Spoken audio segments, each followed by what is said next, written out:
Wilde, the famous writer, the one who wrote The Importance of Being Earnest? Indeed I am. Who am I having the pleasure to talk to?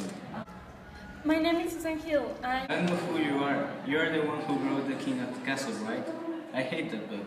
Well, I didn't like The Importance of Being Earnest much either. It has many flaws. For instance, it is too superficial. It might be intentional, but the plot is really weak.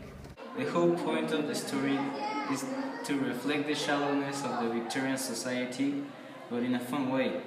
The plot is weak, because it makes it funny because of its ridiculousness. But if one ignores the message in Victorian society, the play becomes dull. Sure, the dialogue is funny, and otherwise, what's the point, especially now? You can actually compare it to what we live nowadays, and it doesn't become dull anymore. Its analysis on... It mocks its own audience. It doesn't.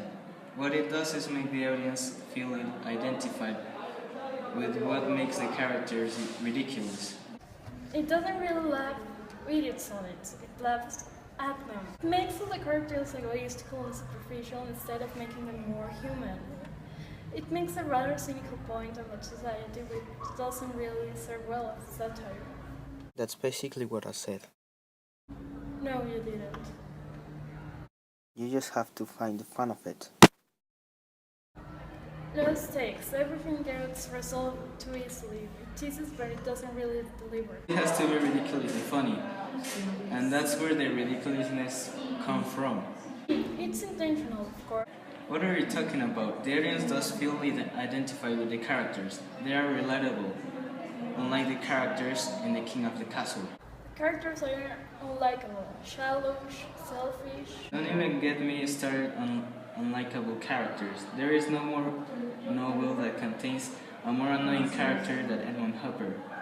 Again, the fact that they are shallow and selfish. But in I'm the King of the Castle there are some sympathetic characters like Charles or Fielding, to which the audience can relate to. The Importance of Being Earnest has no likable character whatsoever. Let's talk about your novel. It has a lot of faith as well.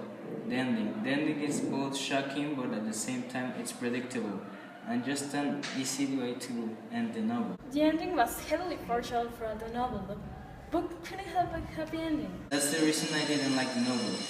I knew from the beginning that something bad was going to happen to Kinshaw, and I took the excitement away from it. Oh, come on. It had to be believable. It had to have a slow build-up. You knew what would happen and on a constant pace. The pace is not constant. Some important things happen too fast, and not important things sometimes take too long to read. It's because it focuses much more on characters than its plot. The plot serves to further the character.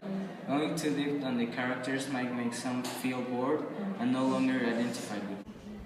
Even if they are not like you can still feel what they're feeling. It makes them more human and therefore more relatable. The fact that you can relate to the characters and feel the way they feel makes you feel a little frustrated at some times. It's a book about a depressed boy. It's not supposed to make you comfortable. Then why in hell would I read something that would make me feel uncomfortable? Why would anyone read anything you wrote then? The characters are real. Hooper sucks. Hooper poses a genuine threat to its true protagonist, Kinshaw. I agree, but he still sucks.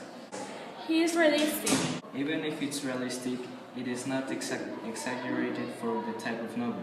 Most stories are exaggerated to make the audience understand the message better. It breaks the boundaries of comfort. Well, enough of it. Both books are great in their own way. I agree, but mine is better.